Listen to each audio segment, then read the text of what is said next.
रामलला की जन्मभूमि हम सब हिंदुओं के लिए बहुत ही पवित्र स्थली है और मैं वहाँ दर्शन करने से अपने आप को रोक नहीं पाई, लेकिन वहाँ जाने का विरोध इस कदर मुझे सहना पड़ेगा, मैंने अपने जीवन में कभी नहीं सोचा था।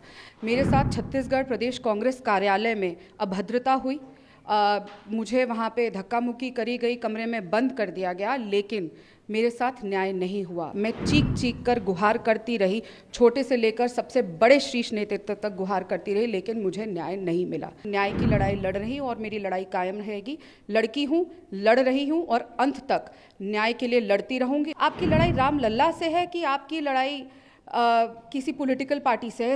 इस पार्टी को तय करना होगा। देखिए, आदिकाल से लेकर आज तक ये सत्य है, कटु सत्य है कि जब जब किसी ने धर्म का साथ दिया है तो उसका विरोध हुआ है।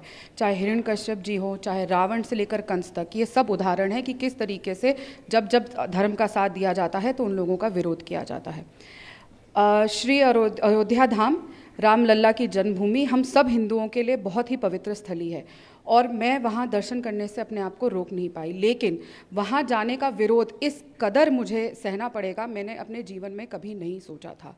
मेरे साथ छत्तीसगढ़ प्रदेश कांग्रेस कार्यालय में अभद्रता हुई, मुझे वहाँ पे धक्का मुक्की करी गई, कमरे में बंद कर दिया गया, लेकिन मेरे साथ न्याय नहीं हुआ। मैं चीख चीख कर गुहार करती रही, छोटे से लेकर सबसे बड़े शीर्ष नेतृत्व तक गुहार करती रही, लेकिन मुझे न्याय नहीं मिला।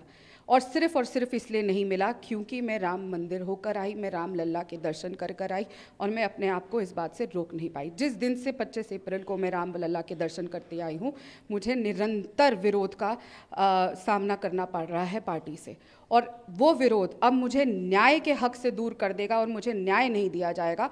ऐसा होगा, प्रभु श्री राम के दर्शन करने के लिए इस तरीके के मेरे साथ व्यवहार और बर्ताव किया जाएगा, मैंने नहीं सोचा था।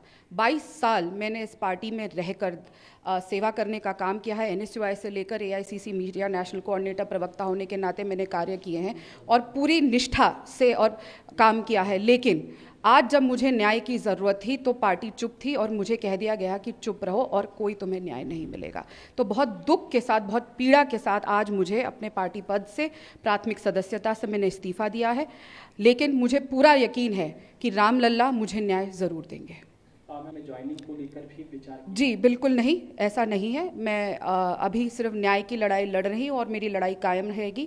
लड़की हूँ, लड़ रही हूँ और अंत तक न्याय के लिए लड़ती रहूँगी और मुझे रामलला में पूरा विश्वास है कि जिनके यहाँ मैं दर्शन करके आई हूँ और उसके बाद मेरे साथ जो ऐसी चीज़ हुई है वो ही मेरा साथ दे के मुझे न्याय दिलवाएंगे। मिशन को लेकर आपने कहा कल लवली जी ने भी बीजेपी ज्वाइन की, उन्होंने बड़े आरोप पहले लगाए थे गंभीर कि उनकी पार्टी में उनकी नहीं सुनी गई है, टिकट जो बंटवारा हुआ वो नहीं सुना गया है, लगता है और भी कुछ कमियां हैं पार्टी में।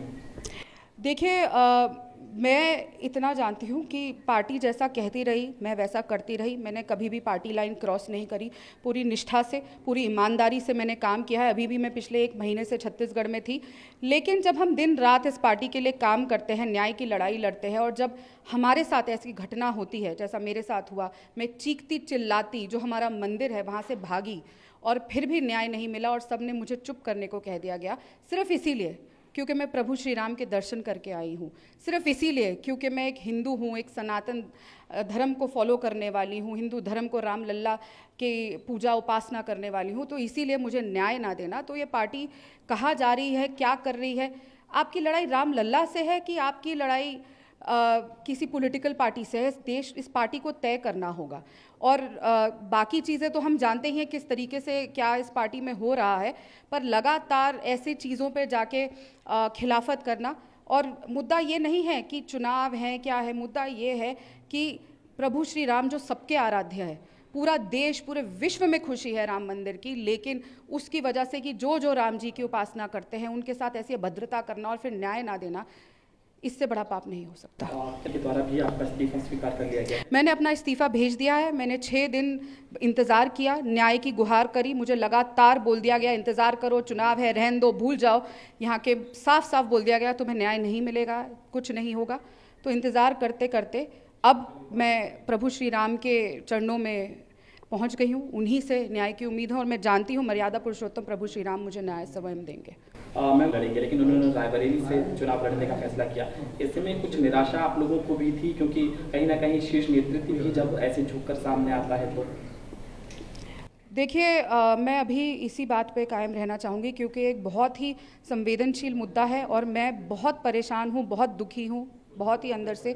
और मेरे को इस बात को बोलने में और बहुत पीड़ा से इस समय गुजर रही हूँ क्योंकि एक बहुत भारी मन से मैं इस्तीफ़ा दे रही हूँ। आज 22 साल मैंने जहाँ दिए हैं, जिस विचारधारा के लिए मैं लगातार लड़ी हूँ, न्याय के लिए और लोगों की न्याय के लिए बात करती हूँ।